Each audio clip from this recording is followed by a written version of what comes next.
Programme میں خوش آمدید. میں ہوں سلمان حسن, ساتھ موجود ہیں مجیب الرحمان شامی صاحب. ناظرین, ایران جنگ جو ہے وہ اب ایک ایسے مرحلے میں داخل ہو گئی ہے جہاں سے جو جانی اور مالی نقصان تو ہو رہا ہے, لیکن معیشت کو جتنا شدید نقصان پہنچایا جا رہا ہے یا پہنچ رہا ہے, یہ خدشات جو ہیں وہ مزید بڑھتے جا رہے ہیں. کیونکہ اس میں اب صرف ہم نے پہلے بھی دیکھا کہ جو قیادت تھی اس کو تو نشانہ بنایا گیا, یعنی اسرائیل نے ایرانی قیادت کو نشانہ بنایا, علی لاریجانی صاحب کو شہید کیا. پھر اس کے بعد جو ان کے ایران کے انٹیلیجنس منسٹر تھے اسماعیل خطیب صاحب, ان کو شہید کیا, اور اس کی کنفرمیشن جو ہے وہ اب ایران کی طرف سے بھی کر دی گئی ہے. اس کے بعد ہم دیکھ رہے ہیں کہ جو ایران نے اس کا جواب دینا شروع کیا وہ بڑا خوفناک تھا. لیکن اس بیچ میں اسرائیل نے ایک ایسی حرکت کر دی کہ جس سے ایران کو جو ہے وہ مزید غصہ آیا, اور اسرائیل کی طرف سے جو ساؤتھ پارس ایران میں گیس فیلڈ ہے اس کو نشانہ بنایا گیا. یہ کہا جاتا ہے دنیا کی سب سے بڑی گیس فیلڈ ہے, اور جب اس کو نشانہ بنایا ہے تو اس کے جواب میں ایران نے پھر آؤ دیکھا نہ تاؤ خلیجی ممالک پر جو ہے وہ مسلسل حملے شروع کر دیے ہیں, اور اس میں بہت شدت کے ساتھ جو ہے وہ نقصان پہنچ رہا ہے. آپ کو میں بتاؤں کہ جو مختلف ممالک ہیں جہاں پر ایران کی طرف سے یہ حملے کیے گئے اور مختلف گیس فیلڈز یا آئل فیلڈز کو نشانہ بنایا گیا, اس میں قطر کی جو راس لفان انڈسٹریل سٹی ہے وہاں پر گیس ٹرمینل کو میزائل حملوں کا نشانہ بنایا گیا. اس سے ایل این جی کی پیداوار جو ہے وہ معطل ہو گئی ہے. یاد رہے کہ یہ دنیا کا سب سے بڑا ایل این جی مرکز سمجھا جاتا ہے, یعنی دنیا کی سب سے زیادہ ایل این جی جو ہے وہ یہاں سے ایکسپورٹ ہوتی ہے. اس سے پہلے قطر میں جو ہے وہ راس تنورہ ریفائنری کو بھی ڈرون حملوں سے اور سعودی ارامکو کی جو ریفائنری ہے اس کو نشانہ بنایا گیا تھا. بہرحال اس کے علاوہ سعودی عرب میں جو ہے وہ حملے ہوئے ہیں, اور وہاں پر دارالحکومت ریاض میں موجود 2 ریفائنریز ہیں ان کو نشانہ بنایا گیا. سمریف ریفائنری ہے اور پھر یمبو کی بندرگاہ ہے, یہاں واقع جو ہے وہ ریفائنری پر ڈرون گرا جس سے نقصانات ہوئے. یعنی یہ کہا جا رہا ہے کہ جو میزائل ہیں یا ڈرون جو بھیجے گئے ایران کی طرف سے ان کو انٹرسیپٹ کیا گیا, لیکن ان کا ملبہ جو ہے وہ گرا اور اس سے نقصان ہوا. اسی طرح متحدہ عرب امارات میں یہاں سب سے زیادہ اس سے پہلے نقصان ہوا ہے جو بھی حملے ہوئے ہیں, تو اس میں حبشان گیس تنصیبات اور باب آئل فیلڈ ہے. یہ اہم تنصیبات ہیں. یہاں پر بھی بتایا جا رہا ہے کہ میزائل اور ڈرون حملوں کے ٹکڑے گرے جس سے آگ لگی اور ان کو عارضی طور پر بند کر دیا گیا. اس سے پہلے آپ کو یاد ہوگا کہ جو رویس انڈسٹریل کمپلیکس ہے 10 مارچ کو ابوظہبی میں واقع صنعتی مرکز پر ڈرون حملے کے بعد آگ لگنے کی اطلاع جو ہے وہ ملی تھی. اس کے علاوہ فجیرہ میں جو ہے وہ بھی اٹیک ہو چکا ہے. پھر کویت میں بھی حملہ ہوا. اچھا, مینا الاحمدی اور مینا عبداللہ ریفائنریز ہیں, اور ان دونوں بڑی ریفائنریز کو ڈرون حملوں کا نشانہ بنایا گیا, اور اس طرح جو ہے وہ اب کویت جو ہے وہ بھی نہیں بچا. دوسری طرف جو اسرائیلی رپورٹس ہیں ان کے مطابق ایران کے جوابی حملوں میں اسرائیل کے بڑے بجلی گھروں یعنی پاور پلانٹس کو بھی نشانہ بنایا گیا ہے, جس سے توانائی کی فراہمی متاثر ہوئی ہے, اور ان حملوں کے نتیجے میں آبنائے ہرمز کے ذریعے ہونے والی تیل اور گیس کی ترسیل تقریباً معطل ہو کر رہ گئی ہے. ایک طرف ہم دیکھ رہے ہیں کہ یہ جو حملے ہوئے ہیں اس سے خلیجی ممالک کا آپس میں جو تعلق ہے وہ بہت زیادہ متاثر ہو رہا ہے, کیونکہ جو سعودی کا دارالحکومت ریاض وہاں پر وزرائے خارجہ ایک اجلاس بھی ہوا, اس کا اعلامیہ بھی جو ہے وہ آ گیا ہے, وہ بھی آپ کو دکھائیں گے. لیکن اس کے بعد جو سینٹیمنٹس ہیں وہ بہت نیگیٹو آ رہے ہیں ایران سے متعلق, کیونکہ ایران جو ہے وہ کسی صورت نہیں سن رہا. ظاہر جواز وہ یہ دے رہا ہے کہ ہم پر حملے ہو رہے ہیں, خاص طور پہ ہماری جو تنصیبات ہیں ان پر حملے ہو رہے ہیں, تو ہم کیا کریں, ہم ایسے ہی جواب دیں گے. اس کا جو ورلڈ یعنی کہ ریئیکشن آ رہا ہے وہ بھی بڑا خوفناک ہے. یو کے میں 20% گیس پرائسز بڑھ گئی ہیں, برینٹ کروڈ آئل کی قیمت جو ہے اس میں بھی 5% اضافہ ہو گیا ہے. ہم یہ کس طرف جا رہے ہیں, یہ معاملات جو ہیں وہ کہیں جا کر رکیں گے یا نہیں, اسی پر جو ہے وہ ہم بات کریں گے. اور آج خاص طور پہ ہمارے ساتھ عبداللہ حمید گل صاحب بھی موجود ہیں, ان کو بھی ویلکم کرتے ہیں. آغاز میں کروں گا کوئکلی شامی صاحب سے. شامی صاحب سر ویلکم تو کرتے ہیں ہم عبداللہ گل صاحب کو, لیکن میں چاہوں گا ذرا آپ کیا سمجھتے ہیں شامی صاحب, یہ کتنی تشویشناک بات ہے کہ اب معاملہ جو ہے وہ آئل تنصیبات گیس تنصیبات کو نشانہ بنانے پر آ گیا ہے, اور ایران کہہ رہا ہے کہ یہ رکے گا نہیں معاملہ. دیکھیے یہ ایک بہت ہی ایک بڑا المناک معاملہ ہے, اور جنگ جو ہے بڑے خطرناک موڑ گئی ہے, اور پریزیڈنٹ ٹرمپ کو بھی اس کا احساس ہوا ہے, تو انہوں نے اپنا ایک پیغام دیا ہے کہ اب ایسا کوئی حملہ نہیں ہوگا, اور اسرائیل کو روکا ہے, اور کہ وہ اور کہا ہے کہ اسرائیل نے ان سے پوچھے بغیر حملہ کیا ہے.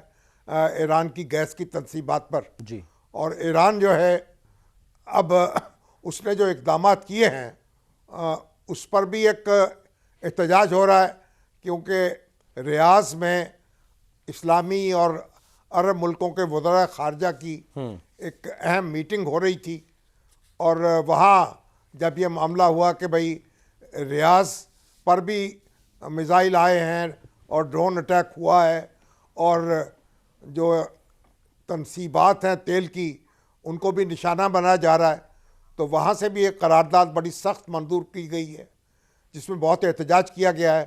تو اب اگر یہ امریکہ نے یقین تو دلایا ہے کہ اب اس کو ریپیٹ نہیں کیا جائے گا اور یہ حملے جو ہیں ان سے گریز کیا جائے گا، کیونکہ اس سے تو پوری دنیا میں ایک شدید بحران پیدا ہو جائے گا. لیکن اب کس حد تک اسرائیل رکے گا اور پھر اس کے جوابی کارروائیاں جو ہیں وہ کس حد تک پھیلیں گی، اس بارے میں کچھ کہا نہیں جا سکتا. بس دعا ہی کی جا سکتی ہے کہ اللہ کرے کہ یہ سلسلہ آگے نہ بڑھے. شامی صاحب، جو آپ نے جس وزیر خارجہ اجلاس کا ذکر کیا ہے، اس اجلاس کے بعد سعودی وزیر خارجہ فیصل بن فرحان صاحب انہوں نے جو ہے وہ پریس کانفرنس کی ہے، اور میں چاہوں گا کہ اس پر جو ہے وہ عبداللہ گل صاحب بھی کامنٹ کریں. اس میں جو کہا گیا ہے فیصل بن فرحان صاحب کی طرف سے، انہوں نے کہا کہ جی سفارتکاری جو ہے اس کی ناکامی کا ذمہ دار ایران ہے، اور ایران نے سعودی عرب کے سول انفراسٹرکچر پر حملہ کیا ہے. پڑوسی ممالک پر حملے عالمی قوانین کی خلاف ورزی ہیں. ایران نے، وہ یہ کہہ رہے ہیں کہ ایران نے اپنے پڑوسیوں کے ساتھ دشمن جیسا رویہ اپنایا. تہران کو فیصلوں پر نظر ثانی کرنی چاہیے. عرب ممالک پر حملوں کا کوئی فائدہ نہیں ہے. یہ اقدامات تہران کو مزید تنہائی کی طرف دھکیل رہے ہیں. آپ عبداللہ گل صاحب کیا اس پر کامنٹ کریں گے کہ یہ اب معاملہ جو ہے وہ شاید ویسا ہی اسی طرف جا رہا ہے جو اس سے پہلے ہم نے ماضی میں دیکھا کہ ایک مخاصمت تھی ایران کے ساتھ، اور مسائل جو تھے ان کو حل کرنے کے لیے پھر چین جیسے ممالک کو بیچ میں آنا پڑا تھا؟ بسم اللہ الرحمن الرحیم. بہت بہت شکریہ شامی صاحب کو، آپ کو، السلام علیکم ناظرین کو. آپ کا شکریہ، آپ نے مدعو کیا. دیکھیں، جہاں تک معاملات ہیں ان کو دو مختلف پہلوؤں سے دیکھنا پڑے گا. ایک شامی صاحب نے جو شروع میں ذکر کیا، دیکھیں امریکہ نے تو پہلے بھی اسرائیل کو منع کیا تھا کہ آپ نے تیل کے کنووں پر حملہ نہیں کرنا، لیکن امریکہ کی سنی انسنی کرتے ہوئے ایران کے اوپر حملہ کیا گیا.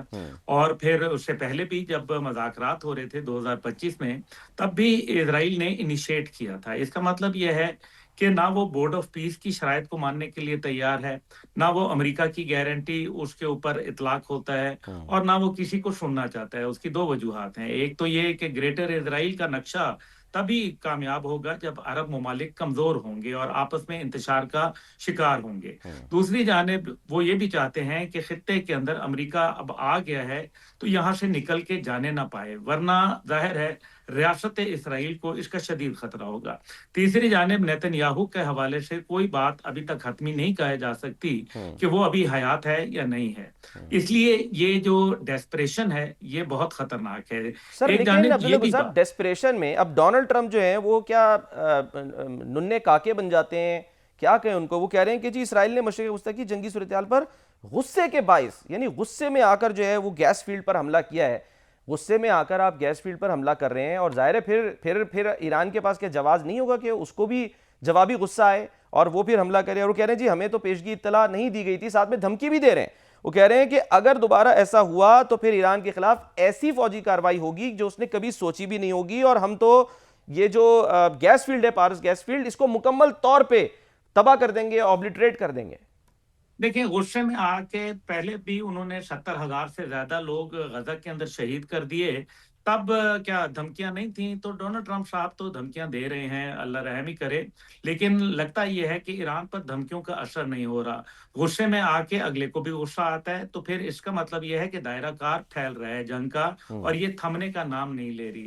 تیسری جانب ایک اور بڑا اہم نقطہ ہے، اور وہ آپ دیکھیے کہ کس طریقے سے عرب دنیا کا معاملہ، کاش کہ ان کو بھی غصہ آئے، کیونکہ عرب دنیا چلیں چھوڑ دیں ایران کی جنگ کو، لیکن جب غزہ کے اندر ظلم ہو رہا تھا تو کیا عرب دنیا نے اپنے سفارت خانے یا اپنے سفیروں کو واپس بلا لیا تھا اسرائیل سے؟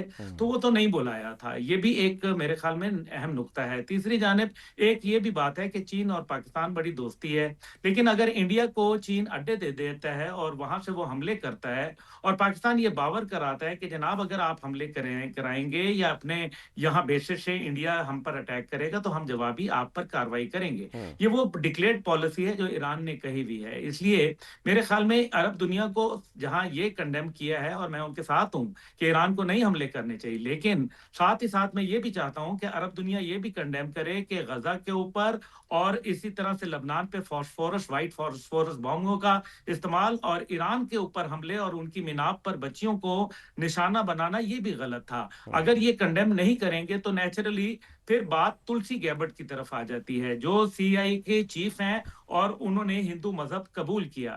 آپ یہ دیکھیں کہ 2 دن قبل بھارت اور پاکستان کی جنگ سے پہلے ان کی ایک 1-to-1 ملاقات ہوئی نریندر مودی سے، اور پھر پاکستان اور بھارت کے درمیان ایک انتہائی ناخوشگوار واقعہ پیش آیا.